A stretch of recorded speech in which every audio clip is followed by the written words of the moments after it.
Cristiano. Pessoal, hoje a aula, como eu falei aqui, é com o professor Wesley, do Cefet de Divinópolis. Ele vai se apresentar. É um grande colega que eu tive a oportunidade de trabalhar junto por algum tempo. Tenho certeza que ele vai fazer uma apresentação bem bacana.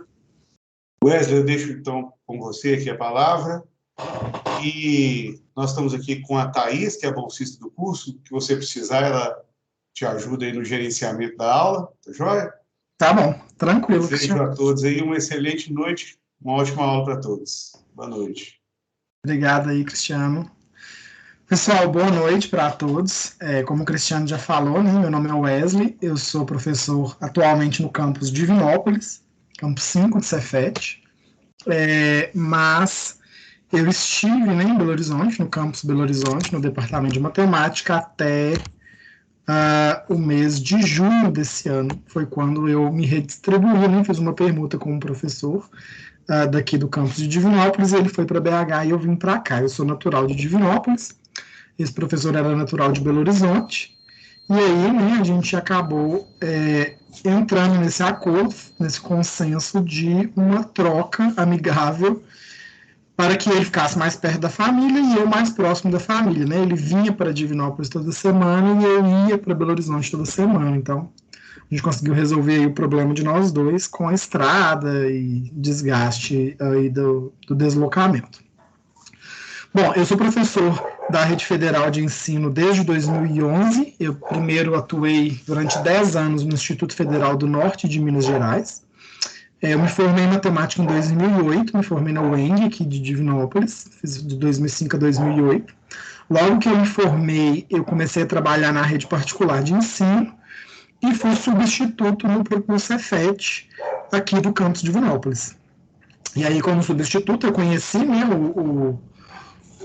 a instituição e a Rede Federal de Ensino, até então eu não tinha tido oportunidade ainda de conhecer, e acabei me interessando por me transformar, né, me tornar aí professor dessa rede. E aí fui, né, na época, estudando ainda, fazia mestrado, me prestei concurso público para o Instituto Federal do Norte de Minas e fiquei lá 10 anos. E aí, nesses 10 anos, eu passei pelo campus Almenara e Pirapora, e depois vim transferido para o Cefet, né, consegui uma redistribuição para o Cefet de Belo Horizonte, onde eu fiquei 2 anos. E aí, agora, mais recentemente, há poucos meses, estou no Cefet no campus de Divinópolis, né, que é o campus da minha cidade. Bom, a minha trajetória, pessoal, deixa eu projetar aqui o que eu vou falar e a gente vai conversando. Todo mundo me ouve bem?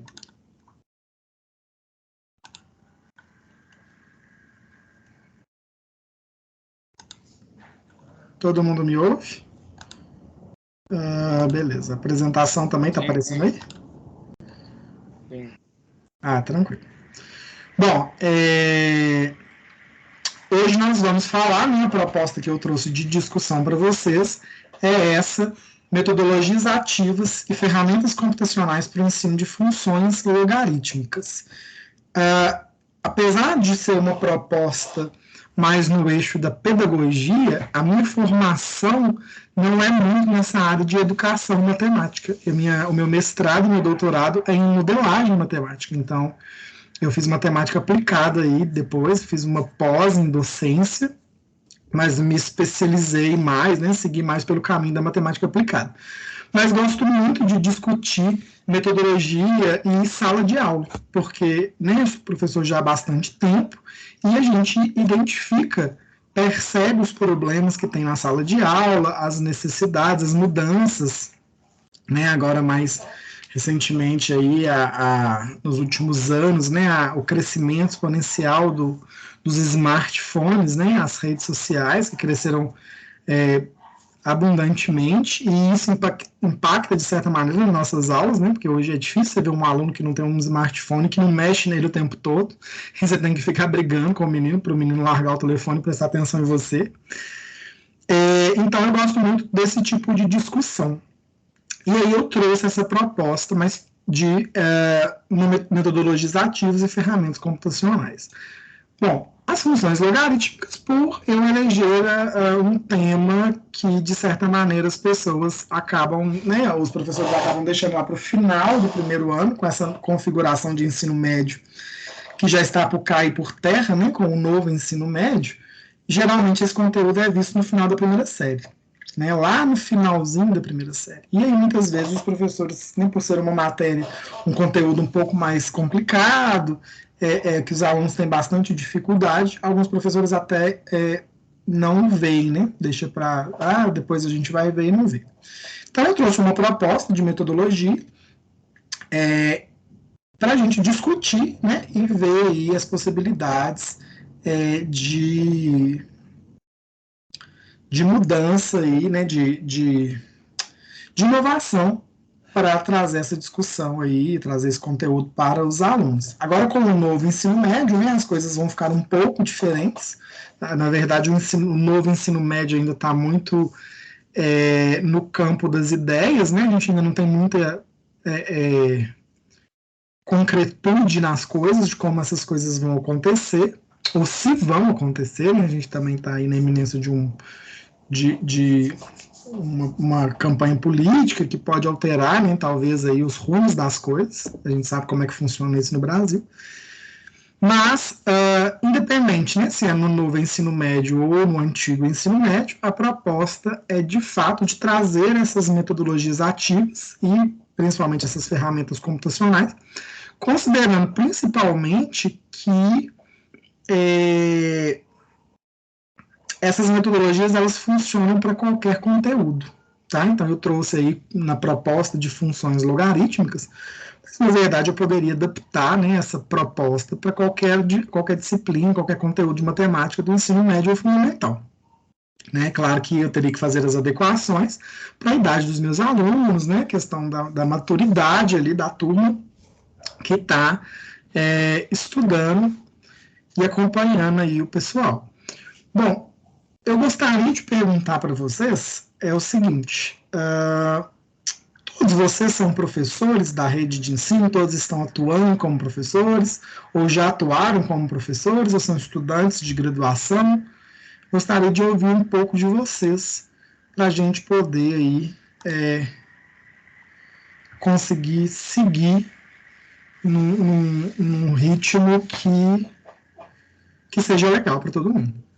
E aí, vocês atuam, pessoal? Pode responder aí pelo chat, ou se quiser também pode abrir o microfone e falar. Boa noite. Boa noite. Eu sou o professor Dimas. Eu atuo no ensino médio há mais ou menos uns 10 anos. Uhum. E é isso, né? Essa metodologia ativa, né? Uhum. E a parte da computação é um tema assim que eu gosto bastante de trabalhar. Eu sempre tento colocar um software, um aplicativo Que ótimo. nas minhas aulas. E o resultado é Falo muito bastante também para os alunos sobre a linguagem de programação, alguma coisa assim, enfim. Entendi. E assim, o Dimas, é bem interessante porque quando a gente traz essas propostas, principalmente de softwares, né, de atividades, de metodologias ativas no geral, é nítido como os alunos se interessam, né? Como, de fato, assim, eu tenho essa sensação, você pode também falar da sua experiência. Eu vejo que quando a gente traz uma proposta um pouco fora do convencional, né, daquele tradicional quadrigias e aquela aula tradicional, os alunos se interessam muito mais, assim, eu percebo que isso é muito, nítido, assim. Você tem essa sensação também, Dimas? Sim, eu percebo bastante que eles, no primeiro momento, eles ficam bem ansiosos, né? Sim. E aí eu trabalho bastante a plataforma o Scratch. Não sei se você conhece o Scratch. Conheço. E tem uma outra que chama code.org, que trabalha com animação. Entendi. E aí eu percebo o seguinte, assim, né? Eles gostam bastante, eles ficam bem empolgados, assim, na hora que eu começo a fazer a apresentação. E eu percebo assim, quando eles se deparam com as dificuldades, eu vou dar um exemplo do Scratch mesmo, que o Scratch, quando tem aquele bonequinho, e aí você fala para ele andar para frente ou para trás, né? E Uhum. aí ele vai andando no eixo X, que é para frente ou para trás, ou no eixo Y, para cima e para baixo. Uhum. E é nesse momento que ele começa a observar aí o plano cartesiano, né? Ele começa a ter noção, né, de dimensão ali, de espaço, né, dentro do plano. Interessante. Isso. Então, aí às vezes eu falo para eles, ó, se ele andar 10 passos, é como se ele saísse do zero e fosse até o 10. Uhum. Ou tem a posição que ele está. Qual é a posição que ele está? É ali mostra as coordenadas, né? Uhum. E aí nesse momento é onde eu abordo um pouco o plano cartesiano, eu abordo também a parte da rotação, né? Gira 90 graus, 45 graus. Ótimo. Entendi. Bom, a Suelen também respondeu aqui no chat, que é professora do ensino médio no estado da Paraíba. Ó, Paraíba, que bacana. E também professora do ensino superior da Universidade Federal e gosta bastante de fazer uso de software nas aulas. Que bacana. Bom, pessoal, então, o que a gente vai discutir aqui hoje é propostas de metodologia. Eu queria deixar claro que meu objetivo não é discutir matematicamente, de uma maneira rigorosa, matematicamente, as funções logarítmicas. Né? Então, assim, eu vou partir do pressuposto que todos nós já conhecemos, já estudamos, já sabemos o que são funções logarítmicas, e a gente vai focar mais nessa questão de metodologia mesmo, propostas de como levar, né, as funções logarítmicas para o nosso exemplo, né, para a aula de hoje, para os alunos aí de ensino médio. Né? No caso, funções logarítmicas só no ensino médio, no fundamental não tem. Então, a ideia, assim, eu queria que vocês entendessem que a gente vai centrar mais nessa questão da metodologia. Quando eu tenho a oportunidade de falar sobre metodologia e discutir ensino, práticas de ensino de matemática, eu gosto sempre de trazer uma discussão muito prática, porque o que eu percebo, isso é uma percepção minha, tá, gente? Vocês não precisam concordar. Mas, assim, eu já assisti muitas pessoas falando e de uma maneira muito teórica. Então, quando a gente está aí numa apresentação muito teórica, eu, por muitas vezes, me questionei assim, como que eu vou levar isso para o meu aluno?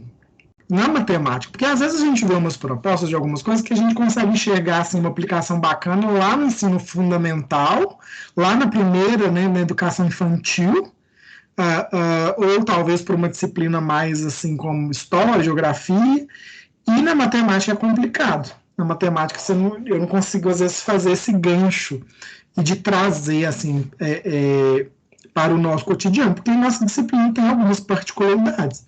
Por exemplo, o aluno precisa fazer conta, o aluno precisa calcular para determinar aí uma raiz de uma função, ou de uma equação, zero de uma função, ou uma área de alguma coisa, o aluno precisa calcular. Então, não dá para ser uma coisa assim muito bater o olho, respondeu. Né? Ele precisa de um tempo, ele precisa ali pensar. E aí eu percebi que muitas vezes as palestras, as coisas, né, os cursos que eu assistia, ficavam muito voltado para essa matemática muito elementar, ou para o ensino, talvez, de outras disciplinas, né? Falando assim de uma maneira bem leiga mesmo, porque eu não conheço a fundo para palpitar nas outras disciplinas. Estou dizendo assim, que é a percepção que eu tive. E aí eu pensei em trazer, então, uma proposta bem prática mesmo, para que a gente pudesse trocar figurinha, discutir. O objetivo dessa noite aqui comigo é essa. Eu gostaria que a gente realmente conversasse sobre, né? O professor Dimas já falou que atua no ensino médio aí há 10 anos, tem praticamente o mesmo tempo de experiência que eu tenho, talvez eu tenha um pouquinho mais. Eu devo ser professor de ensino médio há uns 12 há 13 anos. A Suelen também já falou que é professora do ensino médio na Paraíba, né? E lá na Paraíba talvez tenha alguma realidade um pouco diferente, ela também está no ensino superior. Então, assim, eu gostaria mesmo que a gente fizesse daqui, né, dessa aula, uma grande roda de conversa, porque eu acho que é muito enriquecedor quando a gente traz uma discussão, não com aquele formato acabado, né, como se assim, e sim numa proposta de a gente construir junto mesmo uma metodologia, uma ideia. Eu trouxe algumas ideias, algumas sugestões, montei uma apresentação. para tentar conduzir a conversa, mas eu quero que vocês fiquem meio à vontade para poder me interromper, para falar, para opinar, para talvez fazer aí algum estudo de caso, contar alguma experiência que teve, né, enriquecedora, ou que não funcionou também, né, a gente precisa também lidar com a frustração, nem tudo foi funcionar o tempo todo. E aí, tá, eu gostaria que vocês ficassem aí bem à vontade para a gente poder trocar essa figurinha aí durante a aula, tá bom? Bom, todo mundo tá vendo aí, né, o meu slide, tá, né? Tá de boa, não tá? Bom, acho que tá. Eu vou projetar e eu perco o chat, tá, gente? Então, se vocês quiserem falar alguma coisa, me interromper, liberem o microfone, porque como eu estou apresentando, o meu chat desaparece. Eu vou ir dando umas olhadas esporádicas, mas eu não consigo ver em tempo real no chat o que vocês estão conversando, não, tá? Então, se for para falar alguma coisa, dá uma paradinha aí que eu pauso e a gente conversa. Bom, a gente vai falar sobre metodologias ativas, né, ferramentas computacionais para o ensino das funções logarítmicas. Meu e-mail, né, eu sou o professor Wesley, meu e-mail está aí, o e-mail do Cefet. E basicamente nós vamos falar nesses 3 itens, né? A gente vai falar sobre as metodologias ativas, sobre as funções logarítmicas e depois eu vou trazer uma proposta de atividade com os alunos para o ensino de funções logarítmicas. Então, é uma atividade mesmo, uma proposta prática para a gente discutir e construir juntos. Bom, primeiro, vamos dar uma repassada aí de uma maneira bem breve, o que são essas metodologias ativas, quais são os principais tipos. A metodologia ativa, pessoal, ela é um processo em que o aluno, ele passa a ser protagonista no ensino, no processo de ensino-aprendizagem. Então, a gente vai deixar aquele formato tradicional da aula, onde o professor está ali como centro do conhecimento, transmitindo, bem aí entre aspas, né, com todas as ressalvas que essa palavra precisa ter, para os alunos aí o conhecimento pronto. E aí a gente passa a colocar esse aluno como o principal responsável pelo seu conhecimento. Então, o aluno vai começar a ele ter a responsabilidade de buscar, de construir o conhecimento, e o professor vai para uma posição mais coadjuvante e passa só ali a orientar o aluno no sentido de mantê-lo ali, né, na construção, ou tirar dúvida, ajudar nos momentos de dúvida, de dificuldade, que ele tenha a vir durante essa construção do processo. Bom, eu peguei uma frase, né, uma definição bem pequena que eu gosto muito, que fala assim: a metodologia ativa é um processo amplo e envolve diferentes práticas em sala de aula, visando desenvolver a autonomia e o protagonismo do estudante em sua trajetória educativa. Nesse contexto, os alunos passam a ter um papel ativo no processo de ensino-aprendizagem, enquanto os professores atuam como mentores constantes e atentos aos caminhos que os jovens escolhem trilhar. Bom, todas as vezes que a gente nos tira do centro e coloca essa responsabilidade na mão do aluno, a gente assume também uma responsabilidade muito grande na condução do processo. Vocês concordam comigo? Que, tipo, quando a gente está naquele modelão de aula tradicional, que a gente leva lá o conteúdo, anota no quadro, explica, aquele roteiro, para a gente, de certa maneira, é uma zona de conforto. Por quê? Porque você já preparou a aula em casa, porque você já sabe ali para onde que vai. Claro que pode surgir uma pergunta ou outra, alguma dúvida ou outra de algum aluno que você não estava esperando, mas, de uma maneira geral, a gente consegue ali imaginar para que caminho aquela aula vai, que momento que exemplos nós vamos usar, a trajetória que a gente vai conduzir de uma maneira mais precisa. Quando a gente propõe uma metodologia ativa, de certa maneira, a gente também propõe um desafio maior, no sentido de que, a partir do momento que esse aluno é protagonista na construção do ensino dele, do conhecimento de ensino-aprendizagem, no processo de ensino-aprendizagem, esse aluno pode trazer coisas para a gente completamente inesperadas.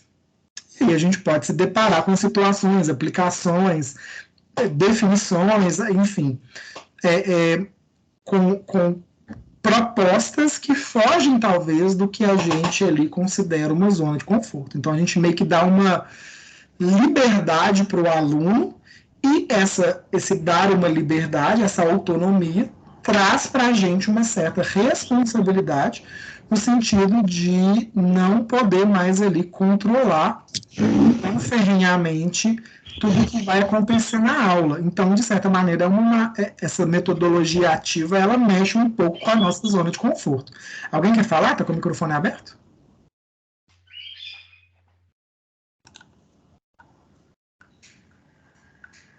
Não. Vanessa, quer falar? Seu microfone está aberto.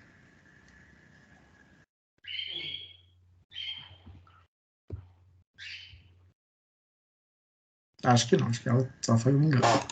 Bom, então, há de convir comigo que a gente propor uma metodologia ativa, de certa maneira, é complicado. É complicado no sentido de é mais complexo, né? É mais desafiador, é sair da nossa zona de conforto. Por isso, gente, que muitos professores têm resistência de propor atividades, de propor um trabalho diferente, ou às vezes até critica quem faz. Por quê? Porque quando a gente se abre para uma proposta dessa, a gente tem que entender que a gente sai daquele modelo de centro do conhecimento, que consegue responder tudo que o aluno pergunta o tempo todo, e vai para uma coisa mais real.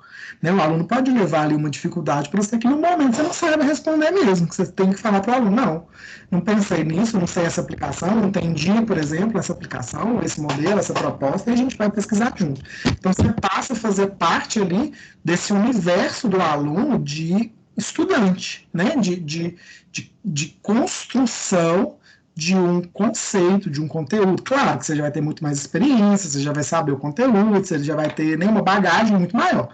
Mas isso não te impede, né, não impede de você se deparar com situações complexas às vezes. Vanessa, quer falar?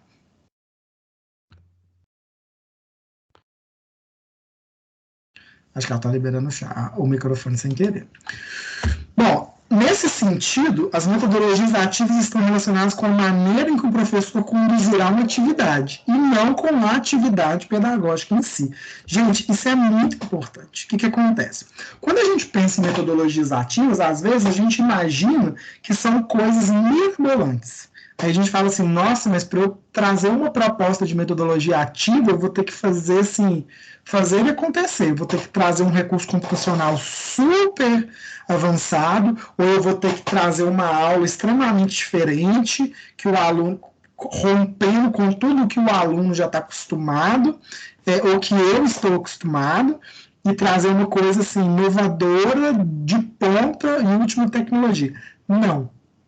Metodologia não tem a ver especificamente com a atividade que você está fazendo, mas a maneira como você conduz ela. Você consegue ter uma atividade de metodologia ativa, às vezes com o livro, às vezes com o quadro de giz. Mas se você consegue conduzir a proposta pedagógica de maneira que o aluno passe a ser protagonista nela, nessa construção do conhecimento, isso é uma metodologia ativa, e não necessariamente precisa ser uma coisa de ponta, usando tecnologia avançada, ou um computador, uma super sala de informática, ou uma estrutura maravilhosa de escola americana. Não é isso. Claro que se essas coisas acontecerem, é ótimo, né? Também são válidas e são metodologias ativas fantásticas. Mas não precisa disso tudo para que a gente consiga propor uma metodologia ativa ali na construção do conhecimento junto com os meus alunos. Por que eu falo isso, pessoal? Porque a gente vem de uma realidade, né? Eu acredito que vocês aí também, de realidades muito diferentes, mas a gente vem de realidades que não condizem muitas vezes com o que os livros de pedagogia trazem aí para a discussão. Né? Minha realidade, por exemplo, dentro do Cefet, que eu ainda acho que é uma realidade melhor do que a maioria das escolas, é uma realidade de 38 alunos dentro da sala, 38 alunos dentro da sala, fechado, quadro com pincel, eu tenho um data show, não tenho um ar-condicionado, é ventilador, eu não tenho um laboratório de informática à minha disposição o tempo todo, porque os laboratórios de informática também são usados pelos professores da área técnica, então eu não consigo ir lá usar o laboratório quando eu quiser, eu não tenho recurso inesgotável de dinheiro, de material, de impressão, de material concreto, entre outras coisas. Então, a gente tem diversos problemas estruturais, problemas, né, assim, problemas estruturais ou faltas de estrutura que a gente precisa lidar no dia a dia. E eu ainda acho que eu estou num lugar privilegiado. Imagina o professor que talvez dá aula numa escola pública à noite, uma escola estadual ou municipal, que não tem nem data show, não tem um notebook, não tem um acesso à informática, não tem internet no campus, não tem, ou na escola, ou às vezes tem aí turmas com 50 alunos, 45 alunos. Então, nesse sentido, a metodologia ativa, ela pode se adequar muito às nossas realidades. E a gente tem que propor o que a gente consegue. Não adianta a gente querer criar um cenário ideal com uma proposta super inovadora, tecnológica e avançada, se eu não tenho condições, se meu aluno não alcança, ou se a estrutura que a escola que eu trabalho não me fornece essa possibilidade. Não adianta. Não vai funcionar, porque não vai ter nem recurso. Então a gente tem que jogar com a realidade, a gente tem que trabalhar dentro do que nós temos ali de realidade. E aí, nesse sentido, é bom sempre lembrar disso, que as metodologias ativas estão relacionadas com a maneira, com a condução, e não com a atividade pedagógica em si. Claro que existem vários tipos de metodologias que são, né, famosas e consideradas ativas, a gente vai falar delas daqui a pouco, mas principalmente eu gostaria que vocês tivessem isso em mente. Dá para fazer muita coisa com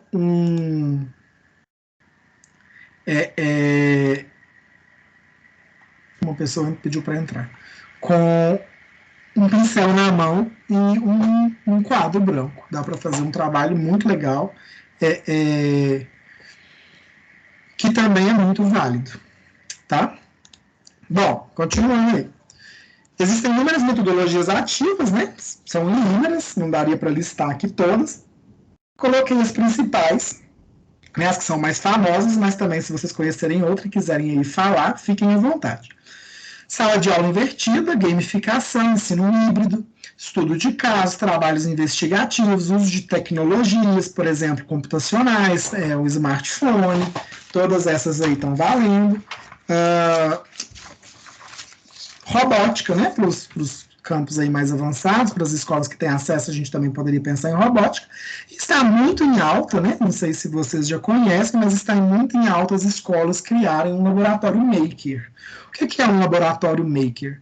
É um espaço onde o aluno pode criar, né, o aluno, o professor, o estudante, pode criar, construir projetos, né, de acordo com o seu interesse. Então, seria uma coisa mais ampla aí. Eu não tive ainda... Aqui em Divinópolis nós não temos um laboratório maker, mas eu conheci um projeto de aliás, não cheguei a vê-lo concretizado, lá no Instituto Federal do Norte de Minas, no campus Pirapora. Um professor propôs a construção de um laboratório maker, um projeto muito bacana. Então, assim, um espaço novo que está chegando aí para as salas de aula, para as escolas, mas eu ainda não acho que é a realidade na maior parte delas. Não sei se vocês conhecem ou têm, se vocês estiverem aí, podem falar, tá? Se a escola de vocês aí apresentar um laboratório maker para os alunos. Inclusive, fale e me conte como é que é, porque na prática eu ainda não vi funcionar. Bom, mas e na prática? Como a gente pode propor atividades na matemática em cada tipo de metodologia ativa? Como a gente estava falando lá no começo da apresentação. Como que a gente traz isso para a matemática? E na matemática, o que a gente poderia pensar aí de sala de aula, de metodologia ativa? Bom, eu trouxe os mesmos itens, né, do slide anterior, sala de aula invertida, gamificação, ensino híbrido, estudo de caso, trabalho investigativo, uso de tecnologia, e eu gostaria da gente discutisse aqui propostas, né, eu vou trazer para vocês algumas propostas de uma maneira mais rápida, sobre cada uma dessas metodologias. Bom, a sala de aula invertida, ela funciona como o próprio nome diz, né, como uma inversão da sala de aula. O professor sai daquele papel protagonista de ensinar e passa o aluno a ter essa responsabilidade de aprender. Claro que em algum momento, né, essa inversão desacontece, porque o professor precisa ali resolver e esclarecer alguma dúvida e conduzir para o caminho, mas a ideia é que ao invés de você levar um conteúdo pronto para os alunos, você abra espaço para que os alunos pesquisem e construam um conceito, né, aquele conceito que você quer trabalhar, de maneira individual ou coletiva, né, mas eu acredito que coletivo enriquece muito mais. Então, isso que é a sala de aula invertida. Funciona muito bem, dá para fazer com qualquer conteúdo de matemática, em qualquer série, inclusive, eu acho que funciona desde lá o começo do ensino fundamental. Os alunos se empolgam, né, com a ideia de que eles vão apresentar, e sempre que eu utilizo a sala de aula invertida, eu gosto de trazer um momento em que eu gosto de dividir a sala em grupos, e que cada grupo pesquise alguma coisa relacionada com o conteúdo que a gente vai trabalhar ainda, né? O conteúdo ainda não foi trabalhado, e eu gosto de ter um momento de socialização. Eu acho que faz mais sentido quando a gente pega esses grupos para socializarem, quando eles entendem que em algum momento esse grupo vai lá para frente, vai pegar o pincel, vai pegar o giz, ou vai pegar o que quiser, e vai compartilhar com o resto da turma o que eles aprenderam. E é isso que é a sala de aula invertida, né? Uma proposta muito legal, que funciona super bem, já fiz várias vezes, né, nas minhas aulas de matemática, e sempre tive um sucesso muito grande, assim, sempre tive um resultado muito bacana. Bom, a gamificação está super em alta, né? Eu acho que vocês já devem ter ouvido falar sobre ela. A gamificação é o uso de jogos para o ensino, né, de conteúdos, inclusive tem vários programas de pós-graduação que estão trazendo discussões, dissertações, teses, né, nessa área, nesse sentido de gamificar. É uma área que cresceu muito nos últimos anos, ainda mais com os avanços computacionais, né? Então você tem aí várias possibilidades de usar jogos mesmo para os alunos fixarem um conteúdo ou aprenderem um conteúdo, né? Isso não é uma coisa nova, né? Não sei se vocês vão ser mais ou menos da minha época, mas desde aí, começo dos anos 2000, que a gente já tem esse hábito, né? Por um tempo passou muito por aquelas construções manuais, né? Os alunos construíam os jogos de tabuleiro, xadrez, jogos no sentido de perguntas e respostas. Os alunos construíam de maneira mais manual, porque o computador era uma coisa muito inacessível, e hoje a gente já avançou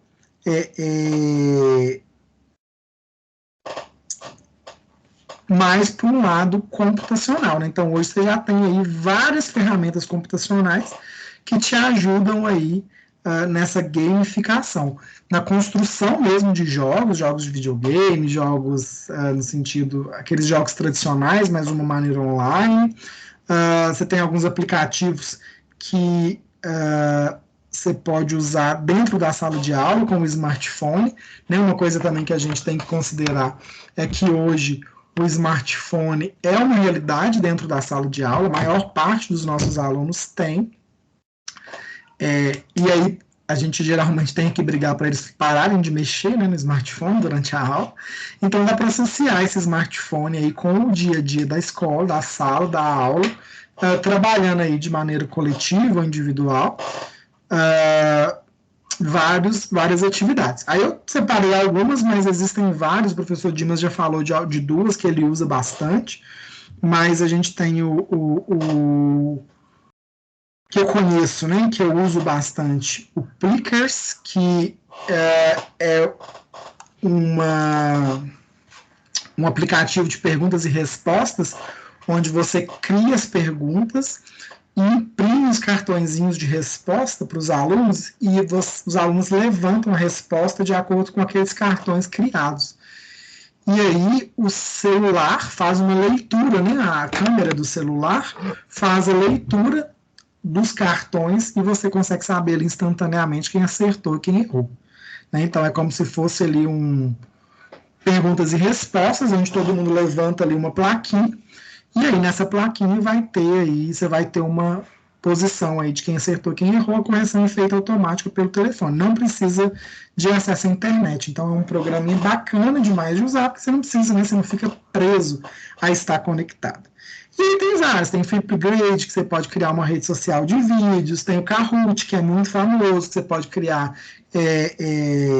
quiz, né, digital, de perguntas e respostas, tem o Whiteboard, que é de puzzles, que é de quebra-cabeça, tem o Padlet, que é um painel de informações, que o pessoal cria muito também, usa bastante, tem o Flashcards, que é uma proposta de fichas de estudo, né, que você vai construindo as fichas, o aluno baixa o aplicativo, vai construindo as fichas e vai trabalhando. Então, tem vários aplicativos que te criam aí possibilidades de gamificar, né, de jogos para trabalhar com sala de aula. E tem os jogos tradicionais, né, gente? Tem os jogos tradicionais que também podem ser usados, os jogos tipo jogos de tabuleiro, perguntas e respostas. Você pode associar com alguma atividade ao ar livre, por exemplo, na quadra da escola, você cria um jogo, alguma coisa que relacione com o conteúdo, que o aluno precisa talvez até ali exercitar, correr, fazer alguma coisa, nem associado ao conteúdo que você está trabalhando, e aí fica muito dependendo de cada conteúdo e as possibilidades que a escola te permite. Bom, o ensino híbrido, né, a gente vem aí de uma vivência do ensino online, né, obrigatória, que a pandemia nos colocou. Algumas coisas funcionaram muito bem, outras não. Mas o ensino híbrido é uma proposta de metodologia ativa. Então, é claro que a gente não se preparou para esse ensino híbrido na pandemia. Então, eu não sei como é que foi a realidade de vocês. Para nós do Cefet, foi uma coisa meio... de repente tem que fazer semana que vem, e a gente não teve muito tempo de preparação, as coisas vieram quase que imediatamente, a gente teve que se adequar com o que tinha, na possibilidade que tinha, e aí a gente acabou apanhando muito para conseguir tentar fazer alguma coisa com uma qualidade mínima. Mas o ensino híbrido, ele é uma proposta fantástica, quando você coloca para o aluno que, além da sala de aula, ele vai ter uma extensão digital dessa sala de aula para trabalhar, né, entregar trabalhos, atividades, ver vídeos, assistir palestras, numa sala de aula virtual. Né? O Google Classroom é o mais famoso, ele é gratuito, qualquer professor pode criar o seu, é muito bacana de ter, eu acho muito interessante você sempre criar um Google Classroom com os alunos, mas também você esbarra numa situação que é se o aluno tem acesso à internet, né? Porque não sei também como é que foi a realidade de vocês, mas para nós tivemos muitos problemas com alunos que não tinham acesso à rede de maneira indeterminada, né, ilimitada. Os alunos, às vezes, tinham pacotes de dados de operadores de celular e não dava para assistir aula, porque você ia assistir 2 vídeos e acabou o pacote. Né? Às vezes era o celular, a internet da mãe, do pai, e aí eles não tinham Wi-Fi lá disponível em casa, que eles pudessem usar o tempo que quisesse, o quanto quisesse. Então, esse é um problema que eu vejo no ensino híbrido, que a gente tem que tomar muito cuidado. Quando a gente propõe um ensino híbrido, se os alunos vão ter acesso àquele ensino, né? Seja em casa ou pelo menos na escola, no laboratório da escola, numa rede Wi-Fi da escola, né? Ou se estiver em casa, enfim. Então, esse ensino híbrido a gente precisa aí se preocupar um pouquinho com a execução dele, se ele é possível de ser executado na sala que a gente está trabalhando. Bom, os estudos de caso, né? Os estudos de caso são problemas específicos, situações mesmo, casos em que o aluno vai analisar, estudar e levar a proposta aí, ou a conclusão para o restante da sala, né? Seja individual ou coletivo também. É muito interessante quando a gente vai trabalhar, por exemplo, aplicações, né? Aplicações das funções logarítmicas. Talvez dá para, ao invés de você trazer, pode ser aplicada na química, na geografia, na biologia, no crescimento populacional, que você faça estudos de caso com os alunos, que os alunos pesquisem essas aplicações, montem aí tabelas, gráficos, tragam propostas, apresentem para o restante da turma, né? Trabalhem aí de forma que eles possam construir um conhecimento ali a partir desse estudo de caso. Os trabalhos investigativos vai mais ou menos no mesmo sentido, né? A ideia de se investigar ali uma proposta, uma atividade, e aí a gente chega finalmente no uso de tecnologias, né? Que é o que a gente também mais faz, inserir aí os softwares. Tem um muito famoso, né, na matemática, que eu particularmente sou apaixonado com ele, que é o GeoGebra. Então, assim, por exemplo, o GeoGebra para gráficos, para construção, 3D, geometria plana, geometria espacial, né? E tem outros, né? O professor Dimas falou aí de um que eu me esqueci o nome, Dimas, mas que o aluno vai mexendo lá nos eixos, né, cartesianos, e aí consegue perceber aí aquela primeira noção espacial de plano cartesiano, de definição de ponto, né, de eixo das ordenadas, eixo das abscissas, questão de horizontal, vertical. Então, tem vários aplicativos aí, softwares, né, esses aqui que eu citei, alguns também, a maioria deles, que dá para a gente usar aí nas aulas, no dia a dia, e que dão um certo dinamismo nas aulas, né? Faz com que os alunos fiquem mais interessados, apesar de realmente a gente perceber, né? Não sei se é uma percepção minha, mas eu até gostaria que vocês me falassem, que os alunos estão muito ligados à internet, mas estão muito ligados às redes sociais. Eu percebo que quando a gente vai falar de Instagram, Facebook, WhatsApp, os alunos dão show, sabem tudo.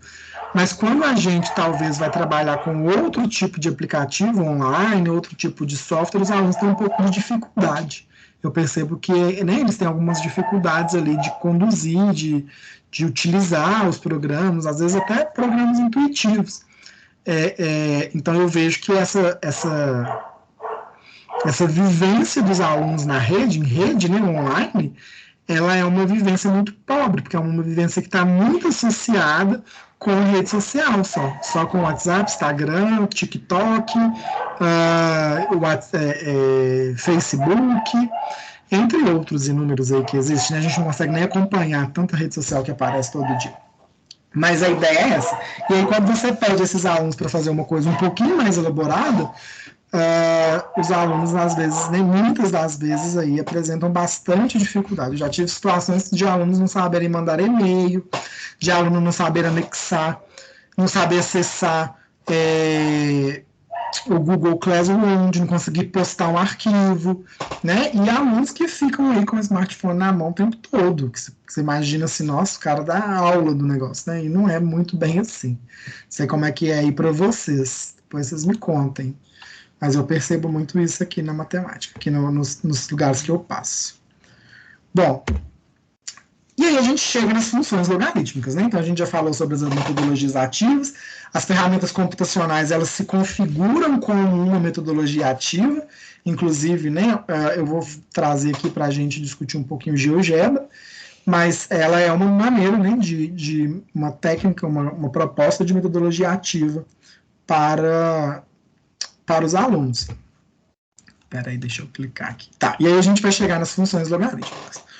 Bom, as funções logarítmicas, né, são aquelas que possuem logaritmo em qualquer base no domínio, e sua composição é uma função dos reais positivos diferentes de zero nos reais, e eu trouxe uma definição um pouquinho diferente para esse f de x igual a mais c log de b dx mais e, né? Não é o que geralmente a gente vê nos livros a gente vê f de x igual a log de x numa base b qualquer, e essa base que define se a função é crescente ou decrescente, mas eu trouxe essa proposta só para que a gente pudesse lembrar aí que existe a possibilidade de você ter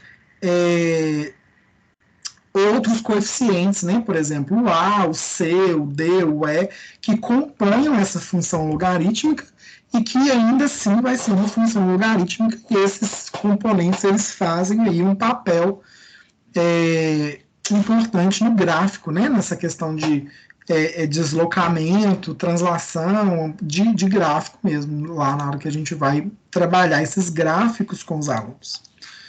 Bom, né, o A, B, C, D e E são números reais, o B é uma base maior que 0, diferente de 1, o dx mais E, que é o logaritmando, que tem que ser maior que 0.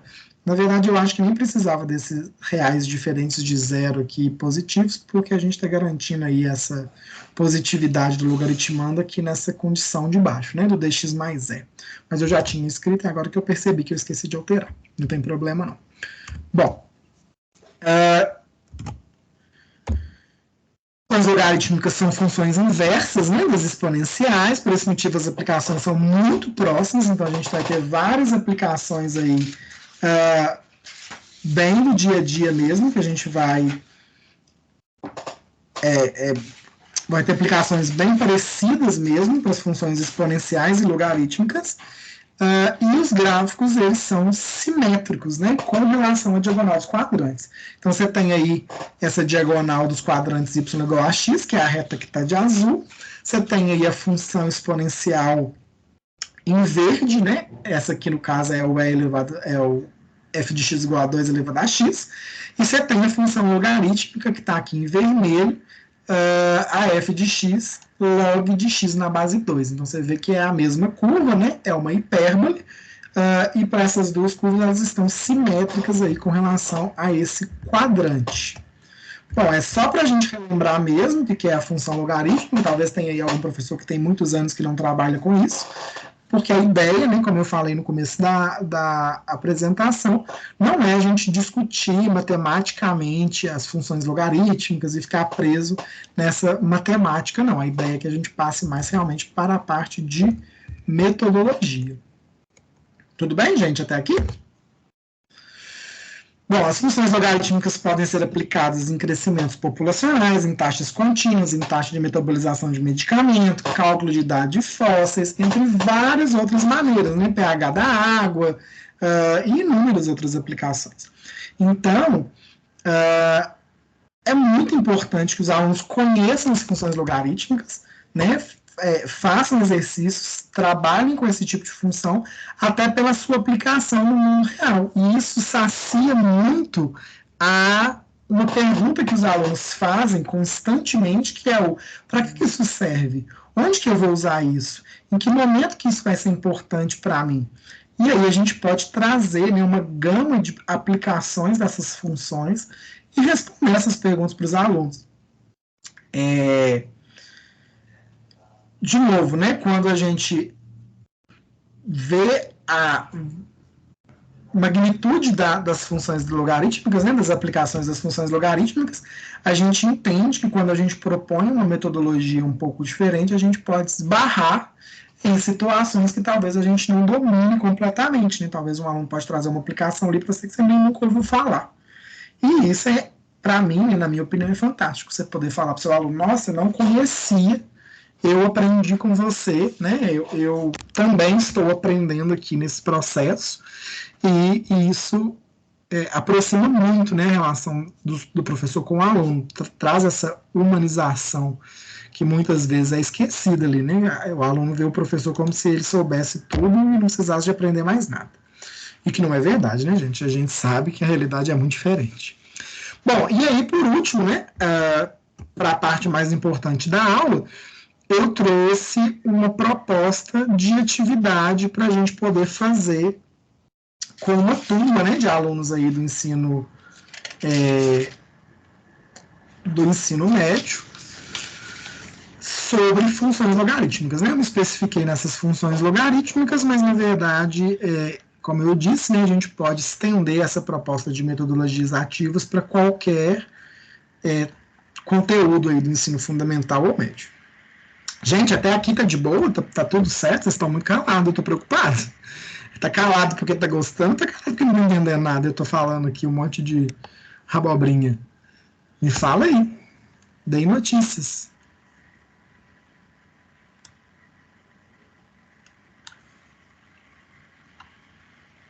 Estão conseguindo acompanhar, tá tranquilo, tá indo muito rápido, tá indo muito devagar, tá de boa? Ah, não, então tá bom, então tá tudo certo, tranquilo. Ótimo, então. Participem, gente. Abram esse microfone, soltem a voz. Eu quero ouvi-los. Somos todos professores. Vamos trocar ideia. Tem uma pessoa me pedindo para entrar. Luciana. Admitido. Bom, então vamos lá. Uma proposta de atividade que eu trouxe, né?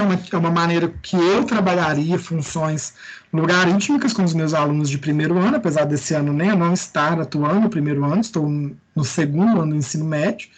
E funções logarítmicas, os meninos aqui no Cefet veem lá no final, né, no segundo semestre do primeiro ano, da primeira série. Então, eu não trabalharia com eles esse ano, mas é uma proposta que eu traria para os meus alunos. Bom, considere uma turma regular de alunos do ensino médio, né, que vai começar a estudar funções logarítmicas. Espero que esses alunos já saibam o que é uma função, como se esboça o gráfico de uma função, como se calcula um logaritmo, o que são funções exponenciais, as principais características dela, porque a ideia é que você já venha, né, trabalhando com essa turma e que essas coisas já tenham sido vistas. Os alunos já tenham visto funções de primeiro grau, funções de segundo grau, funções exponenciais, logaritmos, né, já saiba calcular logaritmos, já saiba das restrições né, da questão do logaritmando, que a base tem que ser maior que 0 diferente de 1, etc. e tal. Então, essas coisas, teoricamente, já vão estar trabalhadas com os alunos ao longo do ano. E os meninos vão trabalhar aí só funções logarítmicas, é um recorte, tá, pessoal? Bom, inicialmente, né, propõe uma atividade com os alunos. Propõe que a sala seja dividida em grupo, que na metodologia de sala de aula invertida, cada grupo, e na metodologia de sala de aula invertida, cada grupo busque conceitos sobre funções logarítmicas, forma geral, gráficos, aplicações. Eu gosto muito de começar um conteúdo, pessoal, com essa proposta de sala de aula invertida, porque ela dá ali naquele primeiro momento para o aluno naquele primeiro contato, né, com aquele conteúdo que vai ser trabalhado, aquele papel protagonista na construção do conhecimento. Então, o aluno se sente parte do processo. Cheguei na sala de aula, não falei nada de funções logarítmicas, nós vamos começar a estudar agora. Renata, já te respondo. Só um minutinho, só para eu concluir meu raciocínio. Você chega na sala de aula sem ter falado absolutamente nada de funções logarítmicas. E aí a primeira proposta de atividade que você faz é que o aluno te traga bem desse jeito mesmo, completamente cru, como se diz. Que o aluno te traga aí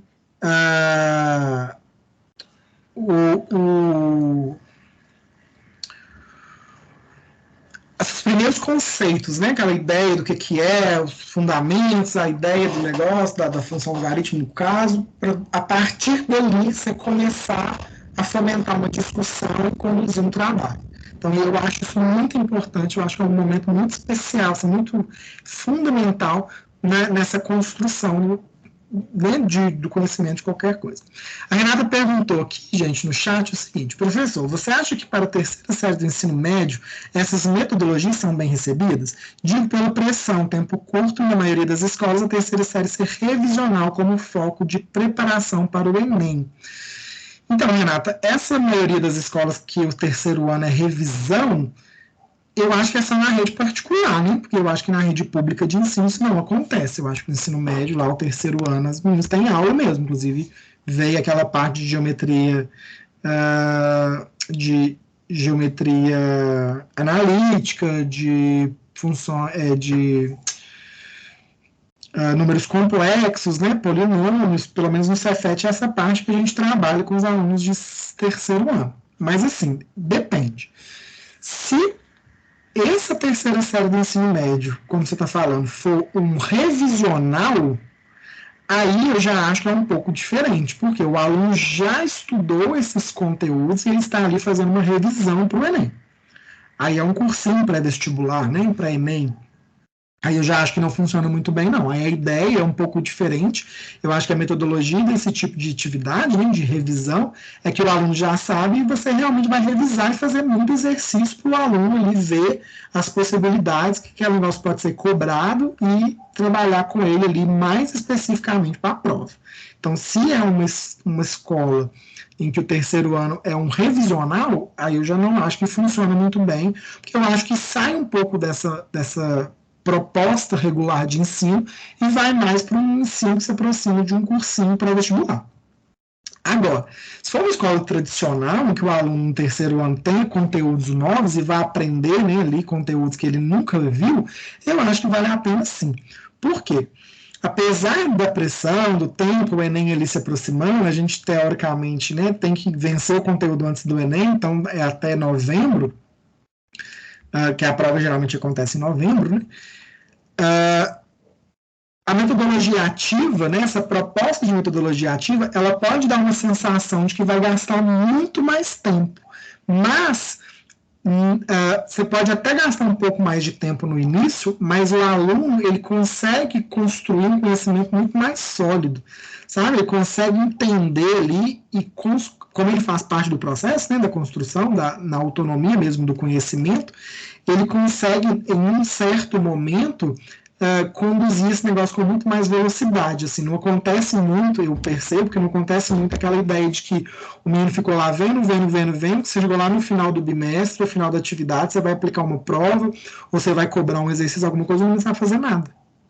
E aí você fala, nossa, eu gastei, por exemplo, né, vamos pegar ensino médio, terceiro ano, eu gastei lá um bimestre, que é um trimestre vendo geometria analítica com esse menino. E na hora que eu precisei de aplicar uma atividade, cobrar alguma coisa, eu não sabe calcular os 2 pontos. Entendeu? Então, eu acho que aí você acaba tendo que voltar ao conteúdo, se você for pensar que o aluno ali nem não conseguiu seguir, ou fingir de bobo e seguir para frente. Enquanto que, quando você está com uma metodologia ativa, é impossível que o aluno vive o processo de forma passiva, entendeu? Porque por que isso acontece? Acontece porque quando a gente está dando uma aula tradicional, o aluno está ali muito passivo. Então é muito cômodo para o aluno, às vezes, ficar ali vendo, prestando atenção, talvez não entendendo muita coisa, nada, mas o professor está ali dando aula, anotando no quadro, resolvendo exercício, dando exemplo, fazendo isso, fazendo aquilo, acontecendo, e o aluno está só acompanhando. E aí, na hora que o aluno é chamado para atuar como protagonista ali numa atividade, né, que não tem um professor para resolver e ele acompanhar, é diferente você ver alguém resolver um exercício e acompanhar esse exercício, e você fazer o exercício sozinho, né? E aí, nesse momento, o aluno descobre que talvez ele não tenha compreendido de fato o conteúdo e aí precise aí voltar ou, de certa maneira, foi uma perda de tempo. Na proposta de metodologias ativas, isso não acontece, porque o aluno, o tempo todo, reparem para vocês verem aí nas discussões que a gente já fez e na atividade que a gente está propondo, o aluno o tempo todo, ele atua como um protagonista mesmo no conhecimento, na construção daquele conceito, daquele conhecimento. Então, não tem como ele enrolar e só ser levado ali, entendeu? Levado na onda da sala, não. O aluno realmente, né, vai ter que arregaçar as mangas e fazer as atividades, correr atrás e buscar e construir, entender, e fazer parte e questionar e debater, e concordar ou discordar. Então ele não tem como ele ficar alheio, né, àquela construção. Então, na minha opinião, eu acho que vale sim para o ensino médio, né, para um terceiro ano, Renato, que não seja um revisional. Que aí eu concordo com você. Se for um revisional com foco no Enem, eu faria igual, né? Você colocou aqui, ó. Sim, compreendo. Na escola que trabalha revisional e o trabalho com metodologia ativa na primeira e segunda série. A terceira série, inclusive, tem muita dificuldade de fazer atividades sozinhos. Bom, aí, Renata, eu percebo, a gente vai chegar no final dessa apresentação e eu vou falar de uma coisa que eu acho que vai muito de encontro com essa sua fala agora, que é a questão das metodologias ativas, mas também da necessidade do aluno ter um momento para fazer atividade e ali verificar, né, tipo, ou numa atividade, numa prova, qualquer coisa, o que ele construiu de conhecimento. Porque é uma crítica que eu também tenho para essas metodologias todas, que a gente constrói uma coisa, um trabalho todo, mas esse negócio se perde. E aí o aluno Ah, tá. Você está falando que eles têm o hábito de assistir professor resolvendo as atividades. Os meus alunos têm o mesmo hábito, de ficar só assistindo, vendo os outros fazerem, e na hora que eles precisam fazer, eles não fazem, eles não conseguem. E aí eles falam, como o professor faz, parece muito fácil. E aí eu sempre falo para eles, é fácil porque quem está pensando é o professor, você só está acompanhando um raciocínio. É completamente diferente. Raciocinar e acompanhar um raciocínio são duas coisas muito diferentes. Mas eu vou chegar nessa parte lá no final da apresentação e eu quero voltar para a gente ter uma discussão dessa parte, que eu concordo com você em algumas coisas que você colocou aí nesse último texto. Bom, então tá, voltando aqui. Tranquilo, Renato? Vou voltar aqui para a apresentação. Bom, então a gente vai propor nesse primeiro momento a sala de aula invertida, né? Cada grupo dos conceitos sobre funções logarítmicas, forma geral, gráficos, aplicações. E no segundo momento, o professor coordena a socialização dos resultados de cada grupo, tentando intervir, né, quando necessário, claro, você não vai ficar lá também vendo, só alheio ao processo, você tem que fazer parte dele, para que os elementos básicos das funções logarítmicas sejam expostos. Então, se os alunos não conseguirem, né, levar ali os elementos básicos de uma função, o que é o domínio, o que é a imagem, que tem que ter o logaritmo, que é a base da função que vai determinar se a função é crescente ou decrescente, se essa base for maior que 1, ela é crescente, se essa base estiver entre 0 e 1, ela é decrescente, que essa base não pode ser 1, não pode ser 0, não pode ser menor que 0. Se essas coisas não forem ditas, o professor precisa ir de uma maneira conduzir para que essas coisas apareçam, né? Mesmo que seja intervir mesmo, colocar, perguntar, questionar, levantar essa discussão, né? Eu particularmente também gosto sempre de trazer, quando eu faço essa proposta de metodologia de sala de aula invertida, eu acho que é fundamental, primeiro, a socialização, e eu gosto de separar a sala sempre em grupos, porque eu acho que aí um ajuda o outro no processo, e a gente acaba trabalhando também com os alunos essa questão do trabalhar coletivo.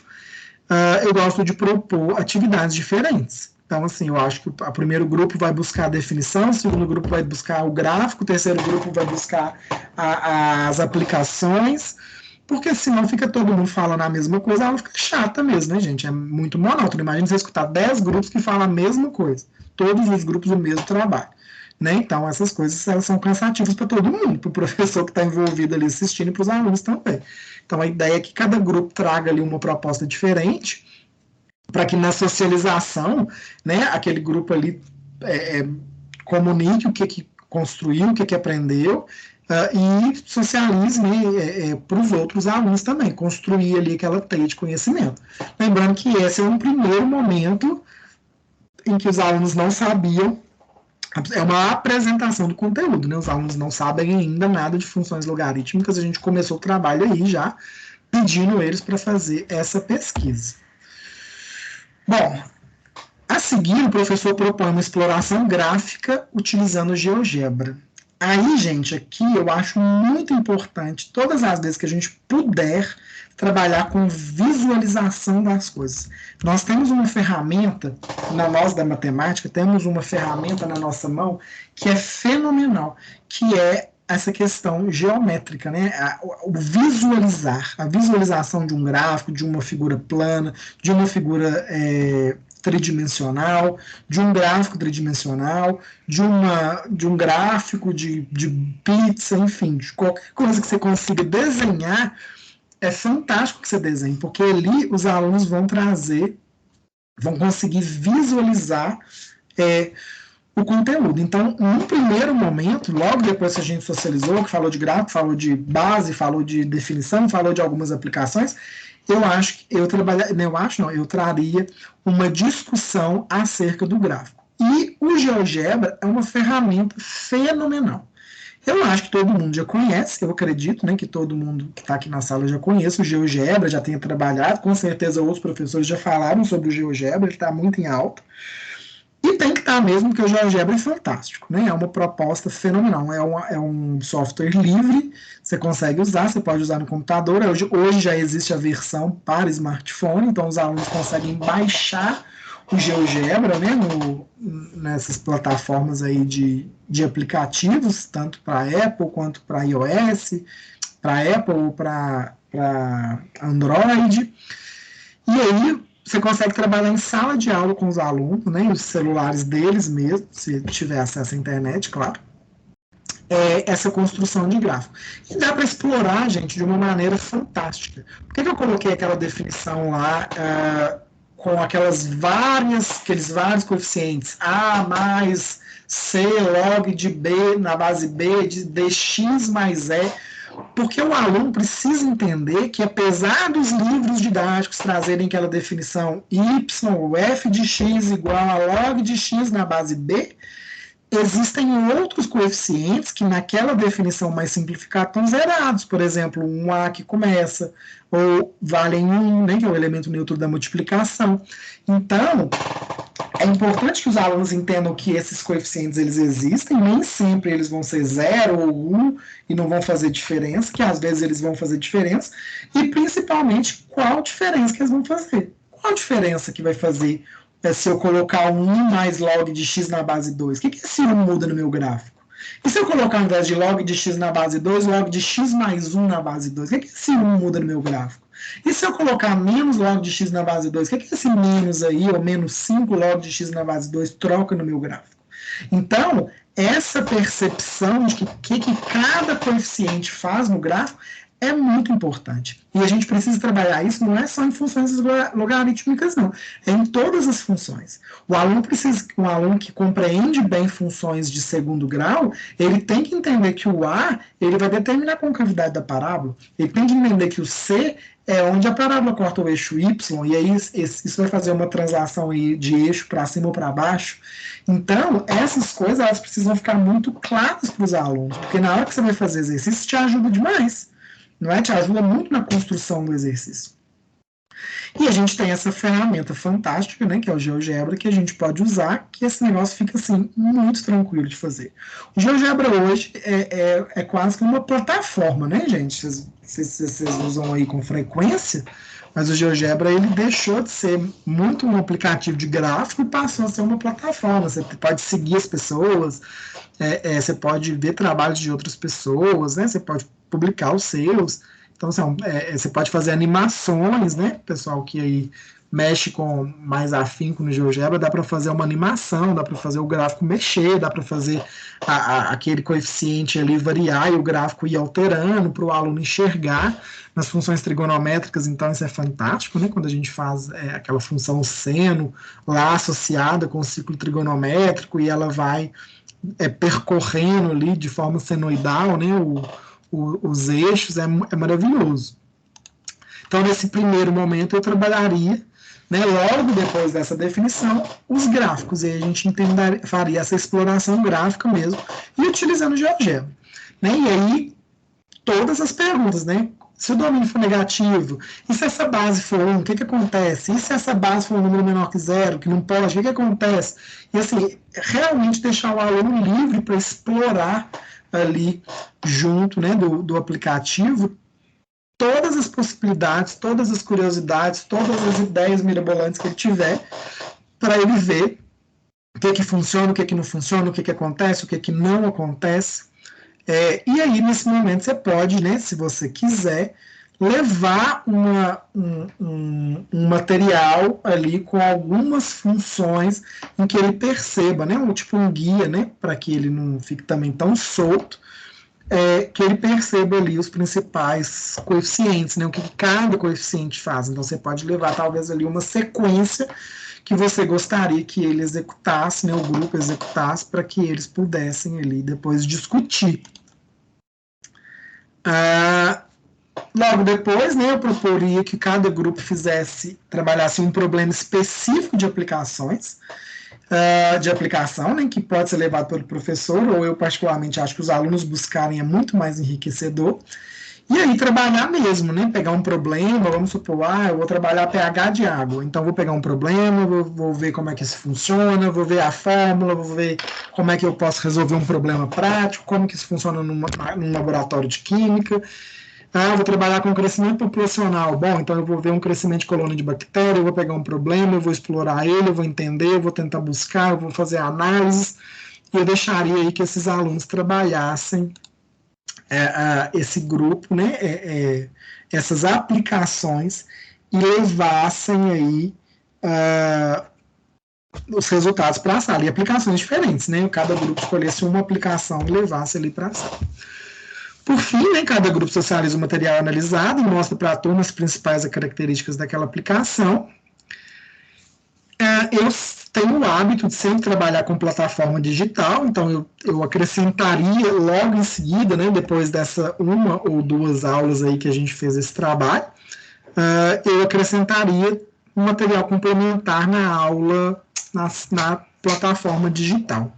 Então, eu levaria aí para os alunos talvez um vídeo do YouTube, né, com algo de algum canal de matemática, que eu, claro, assistisse antes, que a gente tem que filtrar muito esse YouTube, né, porque tem umas coisas absurdas, mas eu poderia levar um vídeo do YouTube, uma apostila, um material, uma lista de exercícios, uma atividade, né, eu não sei se vocês conhecem, mas o Cefet tem uma plataforma fantástica de material de matemática para o ensino médio, que chama GTMAT, até já mandei aí no chat.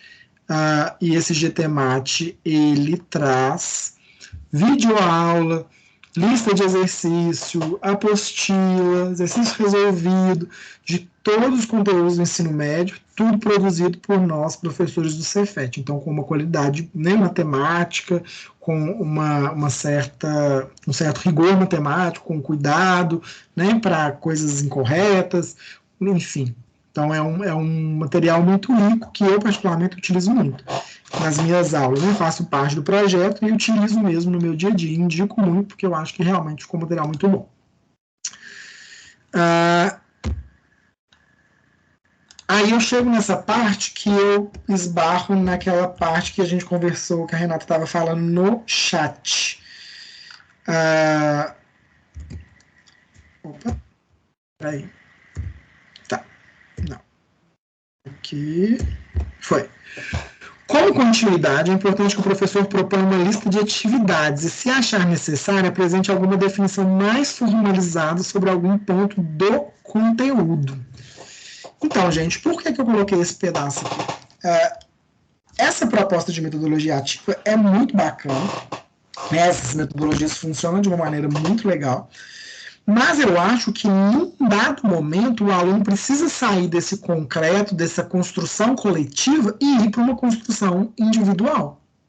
Então, eu me preocupo muito com essa ideia de que nós vamos ficar construindo coletivamente conhecimento, e aí a gente vai trazer aplicações, a gente vai trazer isso, mas em momento nenhum o aluno se depara, por exemplo, com uma lista de exercícios mais densa, ou uma lista de exercícios que o menino precisa, né, realmente raciocinar, montar, fazer uma aplicação, extrair dados de um problema, interpretar um texto, e aí isso fica uma lacuna. Então, eu sempre me preocupo muito com isso. Todas as vezes que eu trabalho, né, um conteúdo, eu gosto de, ao final, né, ao longo aí da aula, trazer uma proposta de atividade para esses alunos, onde eu perceba individualmente se esses alunos conseguem aí o grau de abstração necessário, a maturidade matemática de resolver uma conta, os conceitos básicos, a base matemática mesmo, a interpretação de um problema, a extração de dados. Essas coisas, elas têm que, de certa maneira, também serem treinadas e apresentadas, porque senão eu percebo que cai nessa situação que a Renata falou muito, os alunos, eles vêm lá da primeira e segunda série, chegam na terceira série, que já é um conteúdo, um revisional para o Enem, o que a gente volta mais as atenções para o Enem, o aluno não consegue resolver nem exercício sozinho. Aí não funcionou, né? Aí não funcionou nada, porque aí eu fiz uma metodologia ativa, eu propus um negócio super inovador, usei tecnologia, e não deu certo. Por quê? Porque o aluno não conseguiu aplicar o conhecimento, resolver ali o exercício, ele com ele mesmo, abstrair no nível que precisar. Aí não adianta, né, gente? Então a gente precisa se preocupar com isso também. A gente fez a construção, ele entendeu, o aluno participou, a gente construiu uma discussão. Se necessário, a gente tem que ter aquele momento de talvez de uma formalização mais matemática, né, para o aluno ali compreender melhor e amarrar melhor as ideias. Então eu acho que isso é importante. E depois fazer uma atividade, né, propor aí uma avaliação, vou colocar entre aspas essa palavra, né, porque eu não quero que vocês associem com prova, né, existem inúmeras maneiras de avaliar uma atividade, um processo de conhecimento, de construção de conhecimento, de ensino-aprendizagem, mas é necessário que a gente avalie, em algum momento, aquela atividade do aluno, né, avalie no sentido de verifique se de fato ele conseguiu ali atingir, né, o nível de abstração ou de compreensão que você espera dele aí futuramente, numa prova, num Enem, num concurso público, né, para os próximos anos, etc. e tal. Então, eu acho isso muito importante. E eu tomo muito cuidado para não pecar com isso, ficar nessa ideia de que eu vou fazer uma construção, vou propor uma atividade aqui, mas em um momento, talvez por medo do tradicional, eu vou propor uma atividade para o meu aluno que seja mais mais tradicional mesmo, né? Mais densa, mais que exija mais do meu aluno, né? Como individualmente de execução, de conta, de trabalho, de montar atividade, de fazer atividade. Então eu tomo muito esse cuidado aí todas as vezes que eu trago uma proposta de atividade aí, né, de metodologia ativa para construir um conhecimento com os meus alunos. Bom, e por fim, essa proposta, né, ela pode ser adaptada para os demais conteúdos matemáticos, claro, né, e associados com outras práticas pedagógicas. Então, você pode, junto com isso aqui, trazer um monte de coisa, trazer para qualquer área da matemática, né, seja ensino fundamental ou médio, e você pode também associar com outras coisas, né, você pode associar com outras metodologias que é possível, funciona e vai ficar com certeza muito mais interessante para os alunos. Bom, e pessoal, eu precisava propor uma atividade para vocês, né? O Cristiano me explicou que a gente, ao final de cada aula, de cada discussão, propõe uma atividade para os alunos postam, né, essa atividade lá na plataforma, e aí eu trouxe essa proposta para vocês, que é elaborar um plano de aula, né, que propõe a apresentação de algum conteúdo de matemática a partir das metodologias ativas.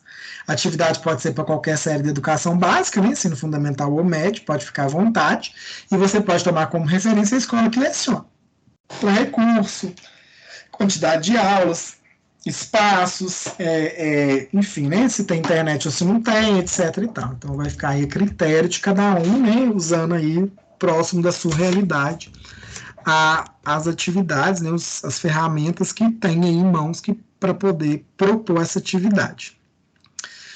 Bom, como eu tinha falado com vocês, a ideia, né, era muito de trazer uma proposta prática e a gente socializar, discutir, pensar, refletir, né, a respeito dessa construção coletivamente. A apresentação é essa, né? Eu trouxe aí depois só umas referências, as referências principais que eu usei. Eu vou disponibilizar também esse PDF aí, né, da apresentação para vocês. Mas eu gostaria agora de abrir, né, para um debate, para que a gente conversasse, para que a gente trocasse ideia, né? Eu quero, inclusive, puxar o debate perguntando a Renata se essa última fala a respeito dessa atividade dos meninos era o que você estava questionando ali nessa sua fala do chat, ou não, se você quer complementar alguma coisa, quer perguntar, e aí estendo também para os demais professores, né? Professor Dimas, que tem experiência aí no ensino médio, já falou no começo da aula, e os demais, né? Thaís, o Carlos, a Vanessa, fiquem aí à vontade para a gente poder. A Thaís é a bolsista do curso, né? Então ela não vai falar nada, né, Thaís? Mas os outros alunos, a Amanda, a Ana, o Carlos, a Edilane, o Dimas já falou, mas pode falar mais, Renata, Sandra, enfim, todos que estão aí. Eu gostaria, então, que a gente abrisse agora para uma conversa e discutisse, né, metodologia, práticas, experiências, trocasse figurinha. E é isso. Bora lá falar, gente. Vamos ficar tímido, não. Boa noite, professor. Renata. Boa noite, Renata. Em relação ao que eu falei da terceira série, que eu percebo muito é que os meninos, pelo menos na escola que eu trabalho, Uhum. muito a postura de espectadores. Sim.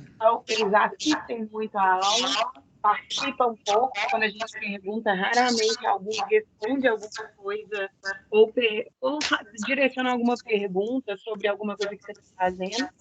E Uhum. eles têm muita necessidade de ter aula expositiva, no seguinte sentido, de andar com o conteúdo mesmo eles praticando ou não. Entendi. Sabe? Eles não têm aquele hábito de ter uma aula para poder eles resolverem exercício e depois a gente tirar dúvida, conversar sobre os exercícios. Era muito essa colocação. Eu não sei se o senhor percebe isso na turma que o senhor trabalha, ou os outros colegas também percebem isso, se é uma coisa que tem acontecido pós-pandemia, ou se é típico mais de terceira série mesmo. E, assim, o que me angustia muito, porque eu sou muito aquela professora que quer um diálogo com os alunos, sabe? De ter uma troca Entendi. com os alunos, e eu não percebo muito isso nas turmas de terceira série que eu trabalho.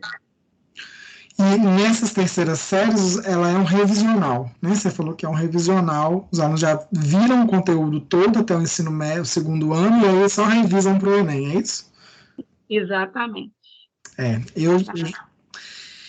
Aqui no Cefet, Renata, a gente não tem essa proposta de revisional no terceiro ano, até porque, assim, a gente é uma escola, né, o Cefet é uma escola que não se considera um preparatório para o Enem. É uma discussão que a gente tem muito com os alunos, apesar da maioria dos nossos alunos estarem no Cefet pelo ensino médio, a gente deixa muito claro desde o começo que a proposta da escola não é um cursinho para o Enem. Né? A gente realmente quer construir e tal, e aí a gente não tem essa proposta de revisional. Mas eu percebo, a gente tem uma diferença aqui, assim, que a gente até não percebe isso dos alunos querem correr com a matéria. Mas a gente percebe um desinteresse muito grande dos alunos no terceiro ano. Não sei se é porque eles estão formando, sabe? E aí os meninos já estão saindo da escola. E aí, principalmente depois que o Enem passa. Depois que o Enem passa, a gente tem um esvaziamento enorme da sala de aula dos terceiros anos, assim, mas esvaziamento mesmo, de ter 3, 4, 5 alunos na sala. Porque os meninos já fizeram Enem, aí, tipo, já estão preocupados em formar, já estão preocupados em terminar de fazer estágio, porque a gente associa, né, o ensino médio com o curso técnico, então o aluno tem a parte técnica também para finalizar. E aí a gente tem essa dificuldade. Até que essa questão dos alunos não interagirem e quererem que a gente ande com o conteúdo, a gente não tem, porque o conteúdo é novo, né? E aí, como a gente não é nessa proposta de revisional, então os alunos não sabem o conteúdo, né? Não é uma revisão do que eles já aprenderam, é uma coisa nova. Então eles têm esse cuidado de aprender mesmo, de fazer as atividades, a gente, né? Assim, eles participam bem. Só que a gente já tem essa outra especificidade, sabe? Porque os meninos estão com a cabeça toda pro Enem. Então,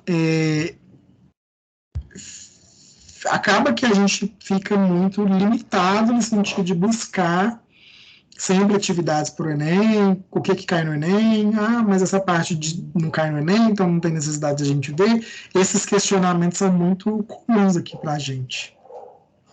Mas eu já trabalhei em pré-vestibulares. Eu nunca trabalhei em terceiro ano revisional, mas eu já trabalhei em pré-vestibular, que eu acho que deve ser a mesma dinâmica, ou muito próximo.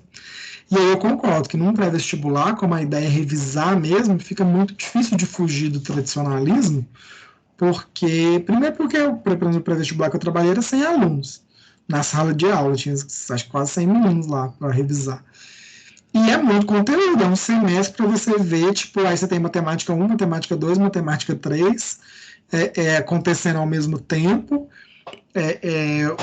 então, e muito conteúdo, né? Em cada matemática dessa você tem lá um pacote de coisa para ver, para revisar, desde o fundamental até a matéria toda do médio, e aí não dá muito tempo mesmo. Aí eu concordo com você que fica muito difícil de propor uma atividade assim mais construtiva, construtivista, né, ou uma metodologia ativa para executar com os meninos nessa proposta de revisão. Porque aí você tem tanta coisa para revisar também, né, que é desesperador. Mas bacana a sua colocação. Mais alguém a gente trabalha aí com terceiro ano e encontra dificuldade para esse tipo de proposta?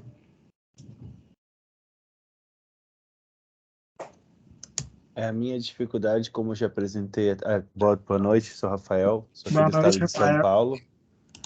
Sou aqui do estado de São Paulo. A grande dificuldade que eu tenho é que, assim, esse conteúdo aparece no segundo ano do médio. E a gente tem 3 aulas por semana, com todo o Especificamente, conteúdo. é a mesma Então, quantidade que eu tenho aqui. então, e aí, às vezes, tendo que cumprir, aqui no estado de São Paulo, a gente está com Aprender Sempre e o Currículo em Ação, né? Que um é o currículo do ano e o outro é uma tentativa de recuperação dos conteúdos antigos. Por causa da pandemia. Uhum.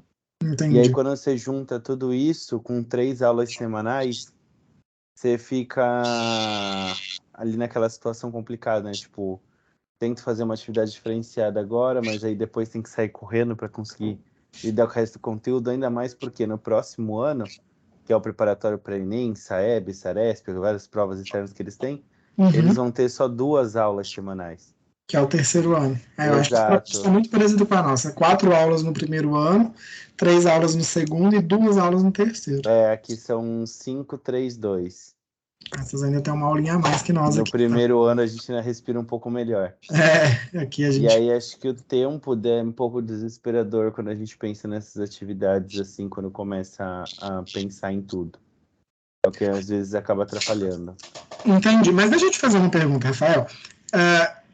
Você não acha que quando você propõe uma metodologia ativa, por mais que talvez você leve um pouquinho mais de tempo, o conteúdo fica melhor visto e aí você ganha tempo nessa questão de não ter que ficar voltando, não ter que ficar revisando, não ter que ficar parando para relembrar? Você tem essa dificuldade? Porque eu percebo muito essa diferença, sabe? Quando eu trabalho algum conteúdo de maneira muito tradicional, eu tenho os meninos ficam ali sentados assistindo aquele negócio, eu acho que a coisa está funcionando super bem, mas daqui a pouco, quando eu vou aplicar um teste, ou uma atividade, ou a gente vai resolver algum exercício, alguma coisa, eu vejo que os meninos não sabem nada.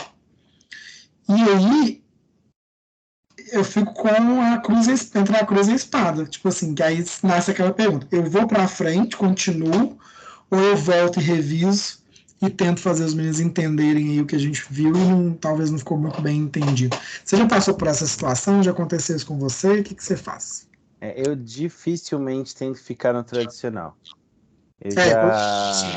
Toda a minha formação, tanto do mestrado como do TCC e tudo mais, sempre foi em cima de modelagem matemática e metodologia ativa.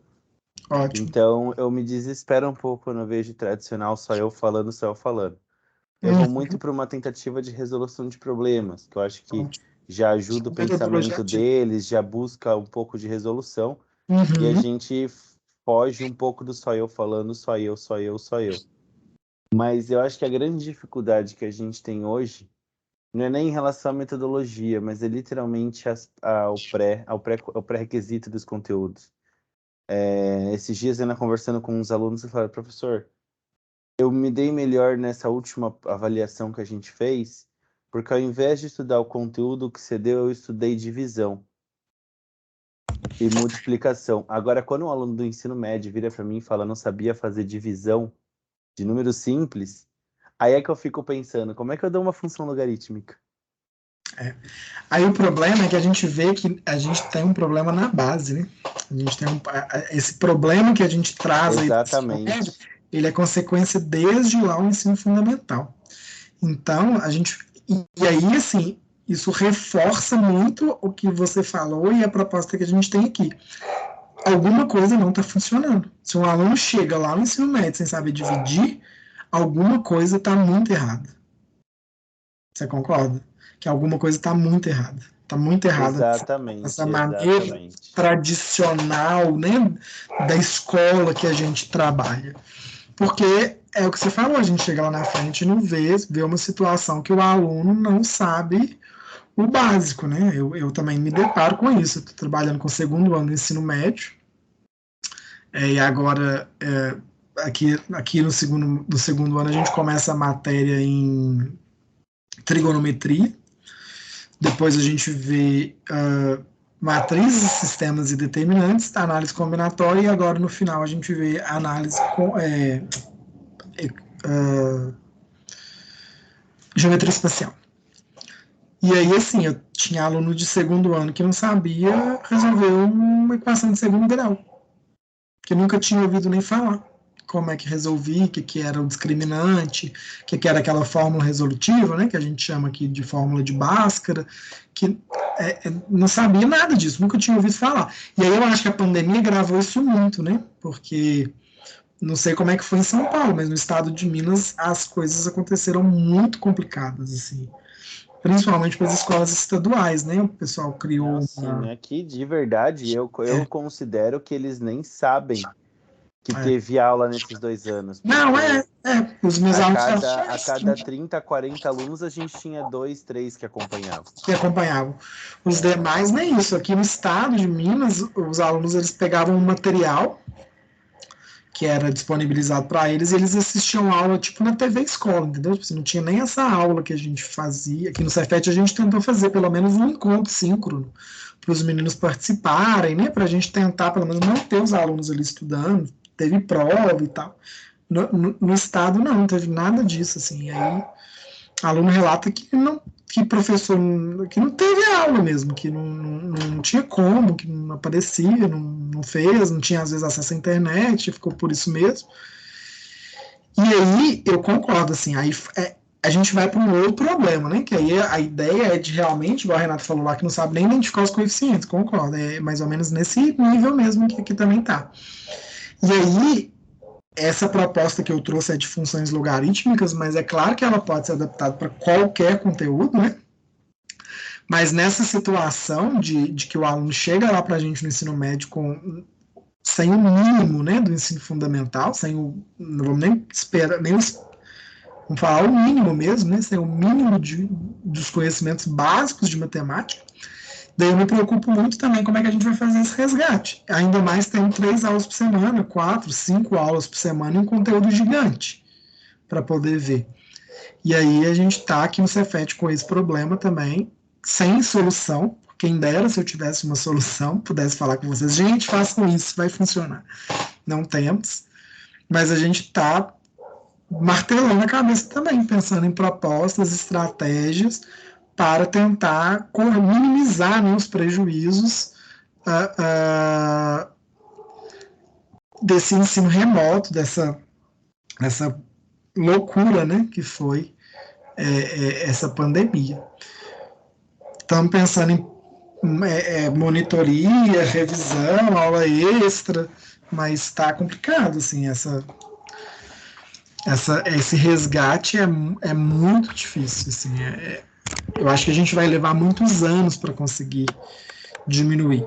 E, de novo, né, não é só a pandemia, é a questão de lembrar que os alunos, né, tem alguma coisa muito errada no ensino, né, no jeito que as coisas estão, que a escola está acontecendo, que os meninos estão seguindo sem conseguir aí o mínimo, né, sem conseguir o mínimo aí que é esperado de um aluno, por exemplo, que já formou ensino fundamental.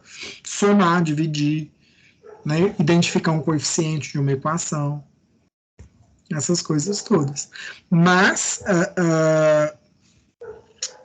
eu concordo com você, Rafa. Eu também não gosto do tradicional. Não acho que aquele modelão tradicional de aula que eu estudei, né, que eu, quando fui aluno, estudei, funcione.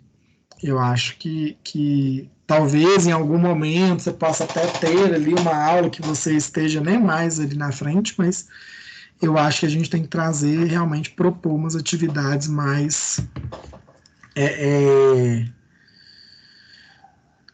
dinâmicos mesmo, né, propostas de metodologias diferentes para tentar aprender mais esse aluno, tentar construir ali de uma maneira mais coletiva.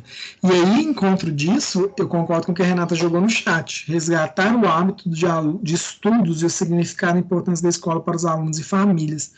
Eu concordo. E mais, Renata, eu vou em encontro, e por isso que eu gosto muito das metodologias ativas, por causa dessa ideia de, principalmente, conscientizar o sujeito que ele é o responsável pelo conhecimento dele. Né? A construção do conhecimento ela é individual. Não adianta o aluno achar que o professor vai poder fazer por ele, ou que o colega vai poder fazer por ele, ou que o cara que está lá no YouTube gravando vídeo vai fazer por ele. Não vai fazer, não vai fazer por ninguém. O conhecimento, ele é individual, né? A responsabilidade dele é individual, e a gente pode levar isso para qualquer área. Se você for aprender a cozinhar, você vai ter que ir lá e cozinhar. Em algum momento, você vai ter que enfrentar o forno, enfrentar a panela e fazer você mesmo. Se você vai aprender a dirigir um carro, você vai em algum momento ter que sentar lá na direção e dirigir. E aprender como é que faz, o que é, como é que acontece na prática, como é que funciona. E a mesma coisa para as escolas, né? A gente acha que não, mas sim.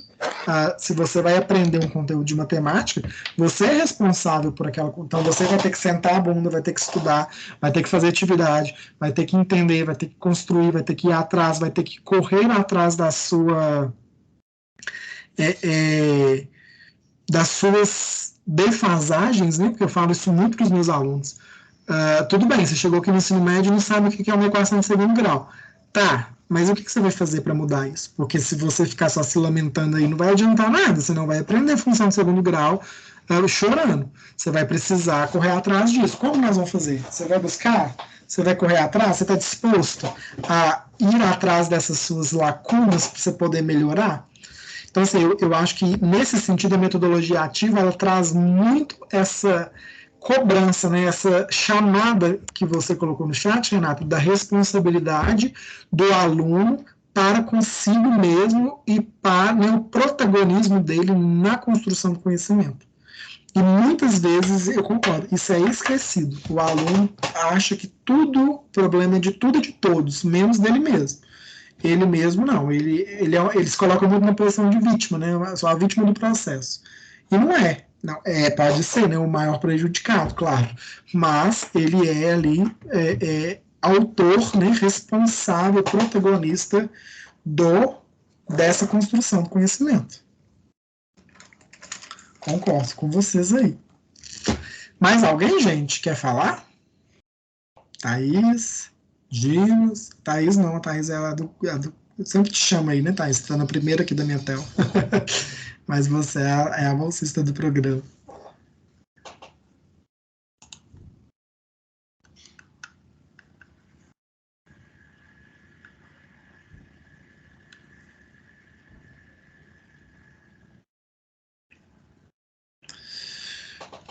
Ninguém mais no chat?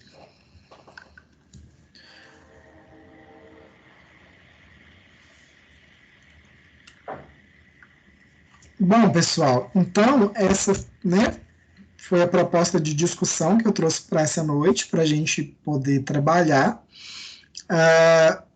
Eu vou disponibilizar nessa apresentação vou pedir ao Cristiano que disponibilize para vocês, né, um resuminho aí dessas principais ideias que a gente trouxe na aula.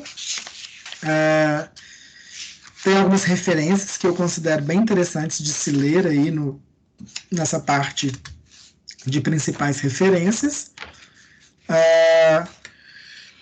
Gostaria muito de agradecer, né, a presença de vocês nessa noite de quinta-feira, né? Sei como é que é puxado, é difícil para a gente, talvez aí depois de um dia cansativo de ensino, de aula, de rotina, de vida, né? E a gente está aqui buscando, né, se atualizar, discutir, conversar, já mostra que nós, né, acreditamos na educação, estamos dispostos, né, a buscar aí soluções para os problemas que a gente percebe na sala de aula. Fiquei muito feliz de saber que esses problemas aí, né, que tem em São Paulo, que tem nas escolas, nas outras escolas, são os mesmos que a gente compartilha aqui do Cefet. Que bom que a gente pôde trocar essas figurinhas. Quero agradecer aí a participação de quem falou. Vou propor também, vou pedir ao Cristiano que disponibilize lá a atividade, né, para vocês tentarem fazer a proposta aí do plano de aula. Eu acho que é bem legal, porque vai muito de encontro, né, com o nosso dia a dia na sala de aula. Quando o Cristiano me convidou para trabalhar, né, para participar do projeto, e eu propus eu trabalho muito com essas metodologias ativas e proponho muito trabalhos nessa área, no Profimat, né, nas outras atividades que eu trabalho.